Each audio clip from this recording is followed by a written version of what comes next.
আমি তো মনের ডাক্তার না, আমি আপনাকে মেন্টালি ফিট এটার সঠিক উত্তর আমি দিতে পারবো না। কিছুটা এগিয়েই আছে তাসকিন, অনেকগুলা শটেই অ্যাগ্রেশন ছিল যেগুলো ঠিক ওই মুহূর্তের জন্য দরকার ছিল না। যখন আমাদের হাতে বোলার ছিল আইপিএল খেলা মুস্তাফিজ এবং থেকে ফেরত আসা এবং শরীফুলের মতো বোলার, তো চাপে আমরা ছিলাম। আমি বলবো চাপে যে ছিলাম না, বিকজ ব্যাটিংয়ের চাপে প্রথম ম্যাচে ফেল করেছে ব্যাটসম্যানরা। আমি বলবো যে তহিদ হৃদয় এবং মাহমুদুল্লাহ ছাড়া প্রথম ম্যাচে রান করতে পারেনি, সেই কারণে কিছুটা চাপ সৃষ্টি হয়েছিল, কোনো সন্দেহই নেই। ভিন্ন জায়গায় ভিন্ন পরিবেশে যাওয়ার পরে দুদিন টর্নেডোর কারণে প্র্যাকটিসও করতে পারেনি, এবং এখান থেকে কিছু ব্যাটসম্যান আউট অফ ফর্ম ছিল। চাপ একটা, আমি মনে করি চাপ একটা ক্রিয়েট হয়, যে কোনো খেলোয়াড়ের জন্যই চাপ ক্রিয়েট হয়। তবে সেকেন্ড ম্যাচটাতে আমার কাছে যেটা মনে হয়েছে যে সেই ম্যাচটাতেও কিছুটা প্যানিক সিচুয়েশন, অথবা যেটা আমি বলবো যে পরিস্থিতির আলোকে যে ব্যাট করা, সেই পরিস্থিতির আলোকে আমরা ব্যাটিংটা না করার কারণেই আমরা যে কোনো এক প্রান্তে একজন ব্যাটসম্যান দাঁড়িয়ে যেতে পারেনি, তাহলে কিন্তু আমরা খুব অনায়াসেই এই জয়টা করায়ত্ত করতে পারতাম। এটা মানে আমরা যেহেতু প্রায় 150-র কাছাকাছি টি20 ম্যাচ খেলে ফেলেছি, I believe is more than that. তো সেই আলোকে আমি বলবো যে আমাদের দলে যথেষ্ট অভিজ্ঞ খেলোয়াড়রা ছিল, শেষ মুহূর্ত পর্যন্ত আমাদের সময় ছিল। আমরা বড় রানের পিছিয়ে তারা না করে according to the call of the hour যদি আমরা ব্যাটিং করতাম, তাহলে এই ম্যাচটা আমরা সহজেই জিততে পারতাম। বাট এটা খুবই পেইনফুল, খুবই দুঃখজনক এবং খুবই হতাশার যে সঠিক সময় নিজেদেরকে সঠিকভাবে অ্যাপ্লাই করতে না পারার ব্যর্থতাটা। প্র্যাকটিসটা তো আমরা করতে পারিনি, যেটা শিডিউল ছিল সেটা আপনি জানেন যে ওখানে একটা টর্নেডো হয়েছিল। টর্নেডোর কারণে মাঠ প্রস্তুত ছিল না, সেই কারণেই আসলে যে কয়টা দিন হাতের সময় ছিল আমার প্র্যাকটিসের জন্য ম্যাচের আগে, সেই জায়গায় তাদের প্র্যাকটিসের কিছুটা ঘাটতি হয়েছে, এর বেশি কিছু না। কারণ যে উইকেটে আমরা খেলছি এটা দুই দলের জন্যই সমান, কাজেই সেখানে মানিয়ে নেওয়ার ব্যাপারটা হচ্ছে মুখ্য জিনিস। কারণ level playing is same for both the team. যদিও পিচটা মন্তর, এটা আমরা সবাই দেখছি, বাট ওই উইকেটে তো দুই দলই ব্যাটিং করছে, বোলিং করছে। আমার মনে হয় আমার শুরুতে আমি বলেছি যে কালকে কোচ, ক্যাপ্টেন এবং আমরা 3 নির্বাচক এই বিষয়টা নিয়ে, যেহেতু আমাদের ভাবার একটু সময় ছিল, আমরা ভেবেই কিন্তু আমরা এই টিমটার প্রতি বহাল রেখেছি। এই টিমের 15 জনের এবং 2 জন স্ট্যান্ড বাই। দেখেন, অ্যাটাকিং ইন্টেন্ট আপনি তখনই শো করতে পারেন যখন আপনি শিওর থাকবেন about your timing, pace of the wicket. তো এখানে যে জিনিসটা আমরা লক্ষ্য করছি যে উইকেটটা মন্তর উইকেটে আসলে অতিরিক্ত এগ্রেসিভ ক্রিকেট খেলা যায় না, যেটা আমরা হয়তো আইপিএলে যে ক্রিকেটটা দেখছি, সেখানেও কিন্তু আমরা 140 ম্যাচে কিন্তু একই ইন্টেন্টে সবাই খেলে না, তখন উইকেটটাকে অ্যাসিস্ট করে আপনাকে রিভাইজ করে টার্গেটটা ঠিক করতে হয়। সেই জায়গাটা আমার মনে হয় ইম্পর্টেন্ট, যে উইকেটের যা ডিমান্ড করে সেই অনুযায়ী ব্যাট করা। যে উইকেটে আপনার ইন্টেন্ট শো করার সুযোগ থাকে, সেই উইকেটে ডেফিনেটলি ইন্টেন্ট শো করতে হবে, এবং অপরচুনিটি আসলে আমি বলবো যে পাওয়ার প্লের যে সুবিধাটা আছে সেটাকে সবসময় কাজে লাগানোর চেষ্টা করা। আর কিছু ক্ষেত্রে আপনি দেখবেন যে লেন্থের একটা ইস্যু আছে। আমরা যে ম্যাচে এটা হেরেছি, আপনি দেখবেন যে লেন্থে মুস্তাফিজ বল করেছে, খুব ইজি ছিল ওইটাকে অন দ্য রাইস 6 রান খেলা আর কি। তো সেই জায়গাতে আমরা আমার মনে হয় কিছু গ্রস মিস্টেক করেছি। আমি জানি না, আমরা অবহিতই ছিলাম না। ইউজুয়ালি আমাদেরকে অবহিত করা হয়, কিংবা কেউ যদি আনএভেল থাকে তাহলে সে তার তরফ থেকে তো আগের থেকে জানাবে যে আমি এই সময়টা পরিবারকে সময় দিতে চাই। ইতিপূর্বে বহু দেশে এবং আমাদের দেশেও এটা ঘটেছে। তো এটা যেহেতু সে হয়তো যায়নি, গেলে হয়তো বা সে তার ন্যাশনাল ডিউটি হয়তো পালন করতো, আমার বিশ্বাস। যেহেতু এটা একটা সেকেন্ডারি প্রোগ্রাম, সে কারণে আমার ধারণা যে তিনি এটার জন্য আবেদন করেছেন। না, আমি তো বললাম যে এটা তো 2 দলের জন্যই সমান। তো কাজেই যদি ফার্স্ট উইকেট হতো তাহলে 2 দলের জন্যই রানের চাকা আরও বেশি সচল হতো। তো মন্তর উইকেট হলে রানের টার্গেটটা কম হবে এবং সেই অনুযায়ী নিজেদেরকে ব্যাট করতে হবে। এখন মন্তর উইকেটে যদি কেউ অ্যাগ্রেসিভ ক্রিকেট খেলতে চায়, অ্যাগ্রেশন বেশি দেখাতে চায়, আপনার যদি শটের দিকে দেখেন, আমরা স্পেশালি সেকেন্ড ম্যাচে যে আউট হয়েছি, দেখবেন অনেকগুলো শটেই অ্যাগ্রেশন ছিল যেগুলো ঠিক ওই মুহূর্তের জন্য দরকার ছিল না। তো আমার মনে হয় যে সেই জায়গায় অতি দ্রুত আমাদের খেলোয়াড়দেরকে সেই যা উপলব্ধি করতে হবে, টিম ম্যানেজমেন্টকে সেদিকে একটু নজরে আনতে হবে যে যে সময় যে কাজটা করা উচিত ছিল সেই কাজটার বিপরীতে ঠিক রিভার্স একটা কাজ আমরা করে ফেলেছি, এবং কোনো একজন দায়িত্ব নিয়ে একটা এন্ড থাকলে কিন্তু দুই এন্ড থেকে আমাদের উইকেট পড়তো না, দুই এন্ড থেকে আমাদের উইকেট পড়ার কারণে কিন্তু দেখা গেছে যে 3 বল হাতে থাকতেই হয়তো আমরা হেরে গেলাম আর কি খেলাটা। আপনি যদি আমাদের উইকেট কম যেত, 3টা উইকেটও যদি কম যেত, আপনার হাতে 3টা বল আরও বাড়তি থাকতো। তো এনিওয়ে সেটা হতাশার কথা নয়, আমি বললাম। আর হ্যাঁ, আমি তো মনের ডাক্তার না, আমি আপনাকে মেন্টালি ফিট এটার সঠিক উত্তর আমি দিতে পারবো না। তবে মেন্টালি ডিপ্রেস থাকে মানুষ, যে কোনো প্লেয়ার যদি সে তার আকাঙ্ক্ষিত খেলা খেলতে না পারে, এটা এটা আমি বলতে পারি। আর যে জিনিসটা আপনি বললেন যে দুটো ম্যাচ দুটো কারণে আমরা হেরেছি, প্রথমটা আমি মনে করি যে ব্যাটাররা ভালো ব্যাটিং না করলেও সামগ্রিকভাবে বা যে টোটালটা তারা পুট আপ করেছিল এবং বোলিংয়ের ডিপার্টমেন্ট একটা জায়গায় ইউএসএ টিমকে যেখানে নিয়ে গিয়েছিল, সেখান থেকে আমাদের মতো দলের সেই ম্যাচটা মানে হারা উচিত হয়নি, যেখানে আমাদের লাস্ট 4 ওভারে 3টা ওভার বল করবে মুস্তাফিজ এবং শরীফুল, আমি যেটা বললাম। তো এটা আমরা ইমপ্লিমেন্ট করতে পারিনি, এটা আমাদের দুর্ভাগ্য। আর একইভাবে আপনি যেটা বললেন, ইয়েস, সেকেন্ড ম্যাচে আমি মনে করি যে আমাদের ব্যাটসম্যানদের যা অ্যাবিলিটি আছে সেই জায়গায় তারা সঠিকভাবে নিজেদের মেরে ধরতে পারে নাই।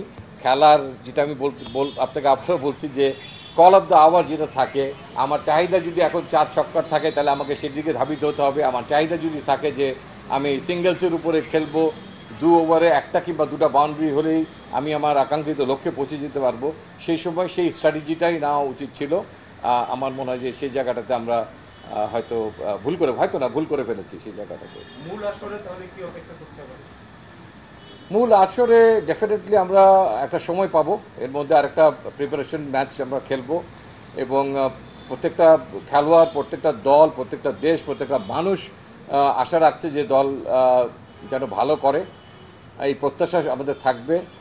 আমরা জানি যে আমাদের বিপুল সংখ্যক দর্শক আমাদের অন্তঃপ্রাণ, তারা ক্রিকেটের জন্য, তারা অনেকেই সাংঘাতিকভাবে হতাশ হয়েছেন এবং আমাদের ক্রিকেটাররা হতাশাজনক পারফরমেন্সই করেছেন। আমি বলবো না যে খুব ভালো পারফরমেন্স করেছেন, তারা বিচ্ছিন্নভাবে 2-1 হয়তো ভালো করেছেন।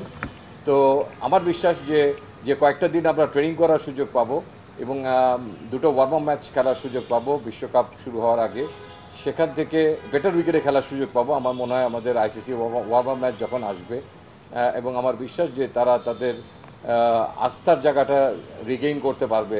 অ্যাজ লং কেউ হয়তো আউট হয়ে যেতে পারে, কারোর ফর্ম হয়তো যথেষ্ট ভালো নাও হতে পারে, কিন্তু আস্থার জায়গাটা আমার মনে হয় তারা রিগেইন করতে পারবে এই অনুশীলন এবং এই পরবর্তী দুটো ম্যাচ। যদিও প্রতিপক্ষ একটা ভারত অনেক শক্তিশালী দল, তারপর আমার মনে হয় যে যে দুটো ভ্যান্যুতে আমরা আমাদের ওয়ার্ল্ড কাপের খেলা খেলবো যুক্তরাষ্ট্রে, সেই দুটো ভ্যান্যুতে আমরা কিন্তু ওয়ার্ম আপ ম্যাচ খেলার সুযোগ পাবো এবং ওই দুটো ভ্যান্যু ডেফিনেটলি এই ভ্যান্যু উইকেটের থেকে আরও অনেক বেটার উইকেট হবে। কারণ একই মাঠে আমি জানি না কবে আমরা একই পিচের মধ্যে 3টা ম্যাচ খেলেছি উইদিন জাস্ট 21 to 25, 5 দিনের মধ্যে। এটা একটা সাইকোলজিক্যাল প্রেশার হলেও হতে পারে ব্যাটসম্যানদের জন্য, বিকজ উইকেট কন্টিনিউয়াসলি স্লোয়ারই হয়।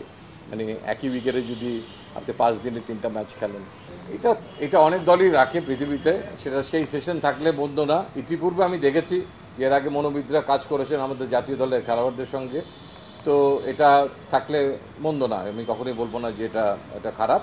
আর আপনি যে কথাটা বললেন যে নতুন বলে যারা খেলে তারা কিন্তু সবচেয়ে বেশি চ্যালেঞ্জটা ফেস করে, কারণ একটা মিডল অর্ডারের ব্যাটসম্যান যখন যায় তখন আপনি জানেন ফিল্ডিংটা ওয়াইড হয়ে যাচ্ছে।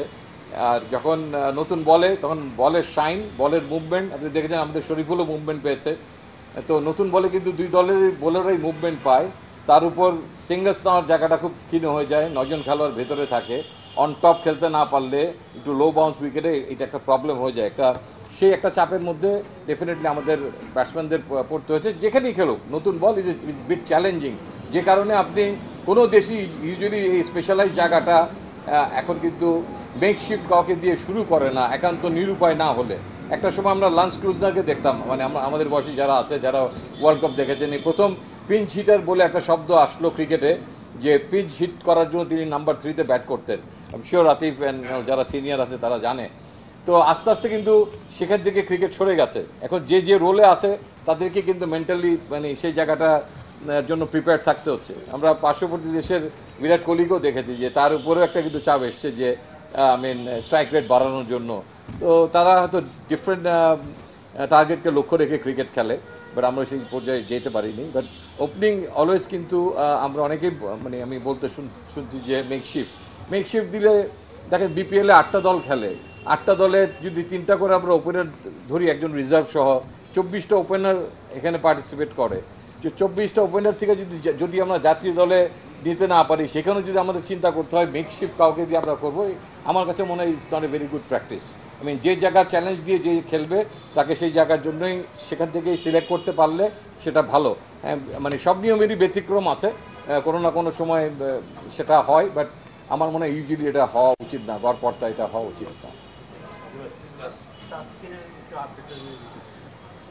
তাসকিনের খবর আমাদেরকে আমাদের ফিজিও বাইজিৎ সাহেব জানিয়েছেন যে তার আরেকটা এমআরআই হয়েছে, এবং এমআরআইতে তারা যে গতিতে তার আরোগ্য লাভের কথা চিন্তা করেছিলেন তার থেকে কিছুটা এগিয়েই আছে তাসকিন, কিছুটা বেটার রেসপন্ড তার। তো তারা আশাবাদী যে 30 তারিখ 31 তারিখ নাগাদ অ্যাসেসমেন্ট আবার করে হয়তো তিনি হালকাভাবে তার বোলিং অনুশীলন শুরু করবেন 1 তারিখ থেকে, মানে যদি সব কিছু যেভাবে প্ল্যান করা আছে সেভাবে যদি হয়। আর এখন থেকে তিনি হয়তো ট্রেনিং করবেন, কিছু হয়তো ইনস্ট্রুমেন্টাল এবং স্ট্রেংথ অ্যান্ড ট্রেনাররা যেভাবে তাকে ট্রেনিং করাবে সেভাবে তিনি ট্রেনিং শুরু করবেন, এবং আশা করা যায় যে 5 তারিখের মধ্যে একটা প্ল্যান করা হয়েছে যে হয়তো তিনি ফুল রান আপে বল করবেন। এটা এটা মানে সম্ভাব্য, আমি যে কথাগুলো বললাম ঘটবেই তা আমি বলতে পারছি না, সম্ভাব্য প্ল্যানিং, সব কিছু তো প্ল্যানিংয়ের মতো একদম 100% আগায় না, এর থেকে বেটারও হতে পারে, আবার কিছুটা পিছিয়ে যেতে পারে। এনে আমি দাঁড়িয়ে আছি চিফ সিলেক্টরের ইয়েতে, কাঠ করা আমাকেই দাঁড় করেন না, মানে অসুবিধা কি না, এটা তো ডেফিনেটলি মানে এটা আমাদের মধ্যে তো মন খারাপ সবারই, যে আমরা কখনই আশা করিনি যে আমাদের এই দলটাকে এরকম পরিস্থিতির মধ্যে দিয়ে এই সফরটা শুরু করতে হবে, but is reality, I mean যেটা ঘটেছে। তো আমার মনে হয় যে আমাদের খেলাটা 7 তারিখে, তো কাজেই দিন 12 সময় থাকবে এই খেলা শেষ হওয়ার পরও। তো এখানে ফলাফল যেটাই হোক আমার মনে হয় যে এখানে এটার থেকে দ্রুত বেরোয় আসতে হবে খেলোয়াড়দের, এবং তারা সেটা জানে যে বিশ্বকাপে যদি বাংলাদেশ ভালো করতে পারে তাহলে পিছিয়ে যা ঘটেছে সেটাকে অতীত স্মৃতি এবং সেখান থেকে যা যা শিক্ষা নেওয়ার সেই জিনিসগুলো শিক্ষা নেওয়ার ব্যাপারেই এটা একটা অধ্যায় হয়ে থাকবে বাংলাদেশ ক্রিকেটের জন্য, যাতে আগামীতে যে কোনো পরিস্থিতিতে যে কোনো দেশের যে কোনো উইকেট কন্ডিশনের সঙ্গে মানে মানিয়ে নেওয়াটাই হবে মুখ্য বিষয়। তবে আমার বিশ্বাস যে তারা আপ্রাণ চেষ্টা করবে এটা থেকে দ্রুত বেরিয়ে আসার জন্য। এটা সাময়িক একটা রেখাপাত তো নিশ্চয়ই করবে, তাদেরকে তারা তাদের চেহারার দিকে দেখলে আপনারা বুঝতে পারছেন যে মুখে যাই বলুক মানুষের অন্তরে তো এটা স্পর্শ করে, যারা খেলে দিন শেষে ডেফিনেটলি এটা হয়তো তারা মুখে বলতে পারে না, অপোজিশনকে কখনো আপার হ্যান্ড দেয় না, কিংবা আপনাকে হয়তো বুঝতে দিবে না, কিন্তু এটা টাচ করে যায় যখন আপনি জানেন যে আপনি তাদের থেকে একটা বেটার দল, কিন্তু আপনি দিন শেষে আপনি হেরে গেছেন, তো সেটা আপনাকে স্পর্শ না করে পারে না, বাট সেটা থেকে বেরোয় আসতে হবে। প্রত্যেকে সেই ব্যাপারে জানে যে তাদের মূল লক্ষ্যটা কি, মূল মিশনটা কি এই বিশ্বকাপে, সেটার জন্য তারা যেন সেই জায়গায় তাদের সেরাটা দিতে পারে। বেসিক্যালি এখানে রেড বল এবং হোয়াইট বলের জন্য কিছু ক্রিকেটারকে আমরা বেছে নিয়েছি।